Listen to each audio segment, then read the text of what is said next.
আসসালামু আলাইকুম। রুইস মম কিচেনে আপনাদের স্বাগত। দুধের সাথে আটা, ময়দা কিংবা সুজি মিশিয়ে মাঝে মধ্যেই আমরা মিষ্টি কিংবা সন্দেশ তৈরি করে থাকি। কিন্তু নবাবী বা শাহী সন্দেশ কিন্তু আমরা সহজে তৈরি করি না। আমি যে আপনাদের তৈরি করে দেখাবো একটু রাজকীয় স্বাদের সন্দেশ।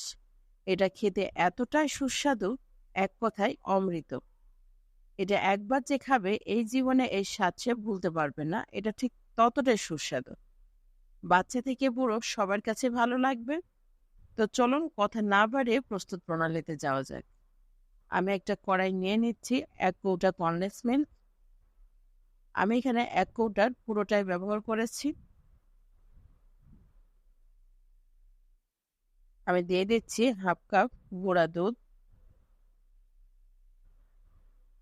দুধটাকে খুব ভালোভাবে আমি কনডেন্স মিল্কের সাথে মিশিয়ে নেব। ভালোভাবে মেশাতে হবে যেন দানা বেঁধে না থাকে। আমার মেশানো হয়ে গেছে। এখন দিয়ে দিচ্ছি 1/2 কাপ লাল মাওয়া। লিকুইড দুধ জাল করে আমি মাওয়াটি তৈরি করে নিয়েছি। দিয়ে দিচ্ছি সামান্য একটু এলাচের গুঁড়া। এগুলো একটু নেড়ে চেড়ে চুলার জালটা আমি অন করে দেব। এটা লো ফ্লেমে রান্না করতে হবে, কোনো অবস্থাতে চুলার জালটা বাড়ানো যাবে না, কারণ এর চারপাশ কিংবা নিচে একটু লেগে গেলে কিন্তু এর স্বাদটা নষ্ট হয়ে যাবে। এটা অনবরত নেড়ে চেড়ে রান্না করতে হবে। এটা যতই ঘন হতে থাকবে কালারটা কিন্তু ততটাই সুন্দর হবে। এটা আমি ততক্ষণ রান্না করব যতক্ষণ না পর্যন্ত এটা কড়ার গা থেকে ছিঁড়ে আসে।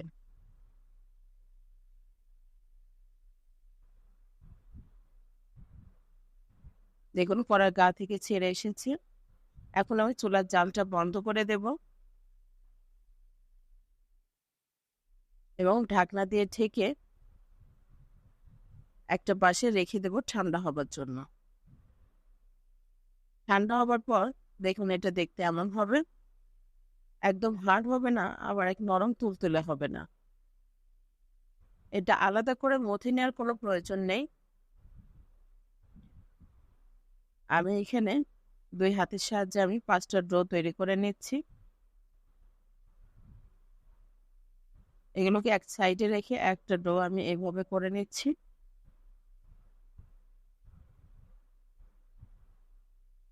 এটা তৈরি করা কিন্তু খুবই সহজ।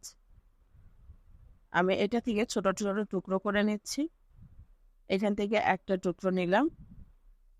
একটু লক্ষ্য করুন আমি কিভাবে এটা তৈরি করছি। খুব সহজ কিন্তু এটা তৈরি করা। আপনারা যে কেউ খুব সহজে তৈরি করে নিতে পারবেন।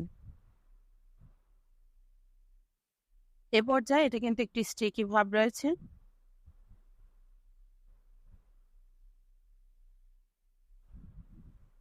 আর এটা তৈরি করতেও কিন্তু সময় খুব একটা বেশি লাগে না।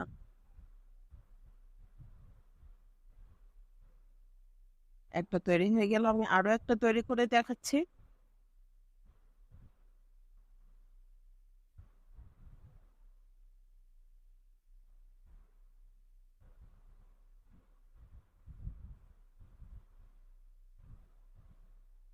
দেখুন কতটা সহজ তৈরি করা। আমি এভাবে সবগুলো তৈরি করে নিলাম। ব্যাস সবগুলো তৈরি হয়ে গেছে। এগুলো আমি একটা প্লাস্টিকের উপর রেখেছি। আমি এভাবে বাইরে রেখে দেব ১.৫ থেকে ২ ঘন্টার জন্য।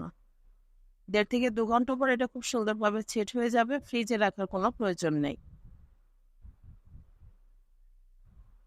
এগুলো যাতে আমি সহজে উঠাতে পারি সেজন্য প্লাস্টিকের উপর রেখেছি।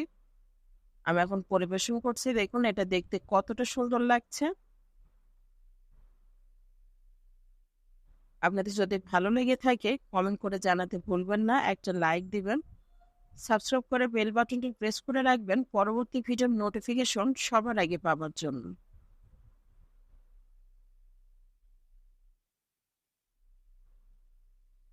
এটা কিন্তু খুব হার্ড না, আবার নরম তুলতুলেও না।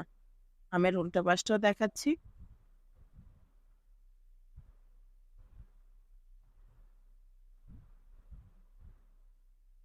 এটা খেতে এতটা মজার, যে মুখে দিলেই আপনি খুঁজতে থাকবেন এর টেস্টটা ঠিক কিরকম, কিন্তু বুঝতে পারবেন না, এতই মজার টেস্ট।